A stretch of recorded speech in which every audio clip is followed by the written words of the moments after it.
आज हामी बनाउन लागिरहेको छौं इस्कुसको सब्जी र मैले भने यसको नाम इस्कुसको पक्कु राखिदिए। यसमा मसला चाहिँ मैले हाले जीरा, अदुवा, लसुन, मरिच, प्याज मज्जाले पिसेर तेजपत्ता, टमाटर, हर्दी, नुन हालिदिए। अनि तेल र खोर्सानी पनि पिरो कति खानुहुन्छ त्यही अनुसार। र मैले यहाँनिर चाहिँ रङ खोर्सानी युज गरिन किनभने हामी चाहिँ घरमा रङ खोर्सानी खादिनौं। र सबै कुकरमा हालेर मिक्स गरेर गरम मसला पनि एड गरेर मज्जाले चलाएर चाहिँ यसलाई एकछिन चाहिँ छोपेर राख्नुपर्छ।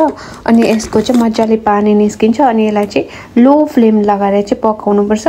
अनि यस्तो हुन्छ। र मैले मज्जाले धनिया हालेर गार्निश गरे। अनि यो हेर्नुमा जस्तो स्वादिष्ट छ खानुमा पनि त्यतिकै स्वादिष्ट भयो। र तपाईहरुले पनि यो रेसिपी ट्राई गर्न सक्नुहुन्छ। मलाई चाहिँ धेरै मन परेको थियो। र यो मैले डल्ले खोर्सानीको पेस्ट एड गरिदिए प्रिभियसली बनाएको है। अन्तखेरि चाहिँ यसलाई चाहिँ मज्जाले खाए र यो चाहिँ मलाई धेरै मिठो लाग्यो। र तपाईहरुले पनि यो रेसिपी ट्राई गर्न सक्नुहुन्छ।